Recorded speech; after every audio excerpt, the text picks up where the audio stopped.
और वहाँ कई सारे मगरमच्छ प्रकट कर देती है। वह सभी मगरमच्छ मिलकर नागिन पर हमला कर देते हैं। उन सबके हमले से नागिन वहीं बेहोश हो जाती है। चुड़ैल की कहानी है। दूर किसी तालाब के नीचे एक जादुई नागलोक हुआ करता था, जहाँ एक इच्छाधारी नागिन और नागराज रहा करते थे। नागलोक में नागिन ने एक अंडा दिया था। दोनों नागिन नागराज उस अंडे की विशेष देखभाल किया करते थे।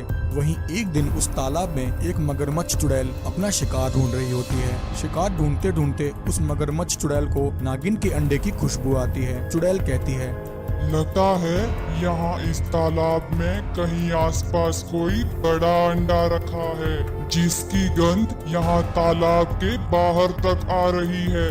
यह कहकर वह मगरमच्छ चुड़ैल तालाब के नीचे उस अंडे को तलाश करने लग जाती है। नागिन के अंडे की गंध का पीछा करते हुए वह नागलोक तक आ जाती है। तभी उस चुड़ैल की नजर नागिन नागराज और उनके अंडे पर पड़ती है। मगरमच्छ चुड़ैल कहती है, अरे वाह, आज तो बहुत बड़ा शिकार हाथ लगा है। लगता है नागिन ने अंडा दिया है। अगर यह अंडा मेरे हाथ लग जाए तो अगले कई सालों तक मुझे शिकार ढूंढने की जरूरत नहीं पड़ेगी और इसे खाकर मेरी शक्तियाँ भी कई गुना बढ़ जाएंगी। वहीं तभी नागराज नागिन से कहते हैं, इच्छाधारी नागिन, धरती लोक से संदेश आया है। साधु बाबा की तबीयत अचानक से बिगड़ गई है, इसलिए मुझे इसी समय धरती लोक जाना होगा। साधु बाबा के स्वस्थ होते ही मैं यहाँ वापस लौट आऊंगा। यह कहकर नागराज वहाँ से चला जाता है। मगरमच्छ चुड़ैल नागराज को जाते हुए देख लेती है और कहती है, अच्छा हुआ, एक मुसीबत टल गई। अब इस नागिन को मैं खुद ही देख लूंगी। ऐसा कहकर वह मगरमच्छ चुड़ैल एक मछली का रूप ले लेती है और नागिन के पास जाती है। वह मछली नागिन से यह कहकर कि उसकी कुछ मछली सहेलियां मुसीबत में हैं, वह मछली नागिन को तालाब के बाहर ले जाती है। तालाब के बाहर आते ही वह मगरमच्छ चुड़ैल अपने असली रूप में आ जाती है और वहाँ कई सारे मगरमच्छ प्रकट कर देती है। वह सभी मगरमच्छ मिलकर नागिन पर हमला कर देते हैं। उन सबके हमले से नागिन वहीं बेहोश हो जाती है। चुड़ैल कहती है, मेरे गुलाम मगरमच्छो, तुम यहीं रहकर पहरा देना। वह नागराज कभी भी यहाँ आ सकता है। वह यहाँ आए तो उसे भी खत्म कर देना। वहीं धरती लोक पर साधु बाबा की तबीयत ज्यादा खराब हो जाने से गांव वाले परेशान हो जाते हैं। नागराज पास के अस्पताल से डॉक्टर को बुलाकर लाते हैं और डॉक्टर से साधु बाबा का इलाज कराते हैं। डॉक्टर कहता है, चिंता मत कीजिए गांव वालों, मैंने इन्हें दवाई दे दी है। 1-2 दिन में बाबा जी बिल्कुल स्वस्थ हो जाएंगे। तभी साधु बाबा बिस्तर पर लेटे हुए ही अपनी दिव्य दृष्टि से सब देख लेते हैं कि इच्छाधारी नागिन और उनका अंडा खतरे में है। साधु बाबा कहते हैं, हे नागराज, तुम मेरी चिंता मत करो। मैं आज नहीं तो कल ठीक हो जाऊंगा, परंतु इस समय तुम्हें नागलोक में होना चाहिए। एक दुष्ट चुड़ैल की नजर तुम्हारी बीवी बच्चों पर है। वह देखो, सामने मेरा दिव्य जादुई ट्रैक्टर खड़ा है। तुम इसी समय इस ट्रैक्टर को लेकर नागलोक जाओ और उस दुष्ट चुड़ैल का अंत कर दो। फिर क्या था, नागराज बिना टाइम गवाए साधु बाबा के दिए हुए दिव्य ट्रैक्टर पर बैठकर वहाँ से निकलते हैं। नागलोक पहुंचते ही चुड़ैल के मगरमच्छ नागराज पर हमला करते हैं। तभी नागराज अपने ट्रैक्टर से उन सभी मगरमच्छों को वहीं कुचल देते हैं। सभी मगरमच्छों को मारने के बाद नागराज नागिन को लेकर नागलोक आ जाते हैं। नागिन देखते हैं कि वह मगरमच्छ चुड़ैल उनके अंडे को लेकर जा रही है। यह देखकर नागराज को बहुत गुस्सा आता है। वह उसी समय अपने ट्रैक्टर से उस मगरमच्छ चुड़ैल पर कई बार हमला करते हैं। नागराज के हमले से चुड़ैल घबरा जाती है और अपनी जान बचाने के लिए वह मगरमच्छ चुड़ैल अंडे को छोड़कर वहां से भाग जाती है। इस तरह नागिन और नागराज जादुई ट्रैक्टर की मदद से अपने अंडे को उस मगरमच्छ चुड़ैल से बचा लेते हैं। मेरे आका, अगर हमने इन दोनों को यहीं मार दिया तो हम उस नागमणि तक नहीं पहुंच पाएंगे। दूर कहीं पहाड़ों में एक छोटा सा तालाब था, जहां बहुत से जीव जंतु बड़ी खुशी से रहा करते थे। वहीं उस तालाब की गहराई में एक जादुई नागलोक था, जहां पर एक इच्छाधारी नाग और नागिन अपने 2 जुड़वा बच्चों के साथ वास किया करते थे। वह दोनों नाग नागिन वर्षों से एक नागमणि की रक्षा कर रहे थे।